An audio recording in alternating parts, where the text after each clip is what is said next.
Hey everyone! So in the last couple videos I was talking about various functions of money, and people usually list at least 3 different functions that it serves. The first is a medium of exchange. It's what we use to trade for goods. The second is that it's a store of value. If you keep your money around, it'll retain its value.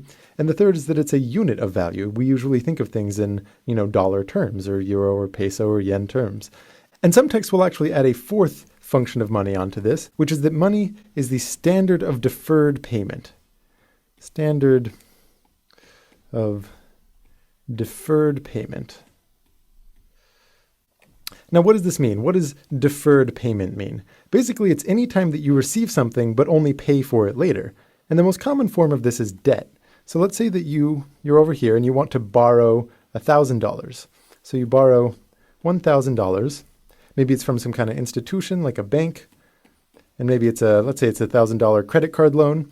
So you receive it, and then some kind of time passes. Maybe it's like the month before your credit card bill comes. Some time passes, and then after that, you repay that debt, and you'll repay it with money.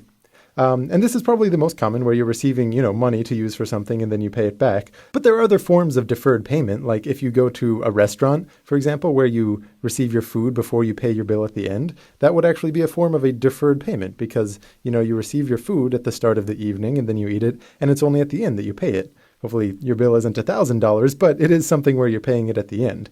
And insofar as money is what we use to repay this is its 4th function. And now you might be able to see why some people think that this shouldn't count as an extra one, because you could argue that this falls under the category of a medium of exchange. Just in the same way that you use money to buy a chair or to buy legal services or to buy food, you're using money to pay your debt. It's just another one of those things that you're exchanging for. So why should this be separated? Well, one case that you could make for why this idea of a standard of deferred payment really does serve a different function than the others is that at least in modern economies, there's somewhat of a legal backing to the idea of money serving this standard.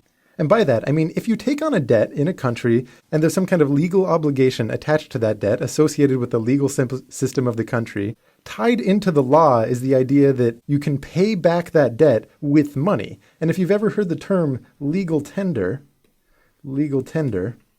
this is what it's referring to. So legal tender, so you might have heard of like dollar bills or coins and things like that being called legal tender. And what this means, so legal indicates that there's some association with the system of law within a given country. And tender is kind of an old word for offer. And what this basically means is that if you take on a debt, like, you borrow $1,000 from the bank, or you eat food in a restaurant before you pay for it, as soon as you offer money, as soon as you offer something which is legal tender, so like dollar bills, that debt will no longer exist. The act of offering it alone will eliminate that debt. And just as an example of why this has some bearing, consider the fact that it used to be the case people would often take out loans in gold. Like in the late 1800s, for example, when a lot of railroads were being built and there was debt being raised to support the building of those, it would often be the case that one of the men building these railroads might borrow a large sum of money, but he would borrow it in the form of a lot of gold, some kind of gold. And then it was expected that he could pay this back, in that same form. He could pay back the gold itself. Maybe plus interest. This is why people would give him gold in the first place. And it might be, maybe it's just a lot of people looking to invest the gold that they're holding and hoping that it returns some kind of interest. Now let's think about what would happen if you tried to do this today, where if instead of, back in the era, you were doing this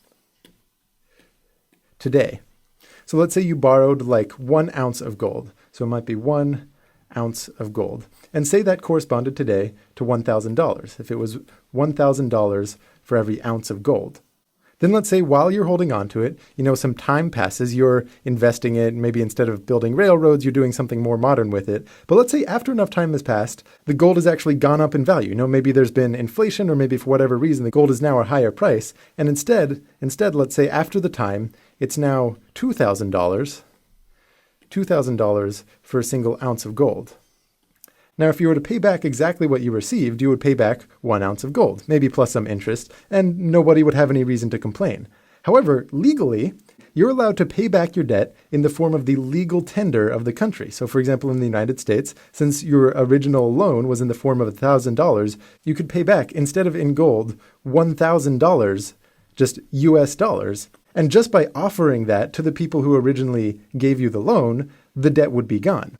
But in effect, what this would mean is that you're paying back half an ounce of gold, because after this time has passed, the dollar has devalued relative to gold, and instead $1,000 would only buy half an ounce of gold. And you might imagine people would be kind of unhappy about that. So the whole point here is that the standard of deferred payment actually has some legal clout to it. So what you could argue separates it from the other functions of money is this fact that the currency in most modern economies is actually tied up with the legal system of the associated country. So with that, I will see you next video.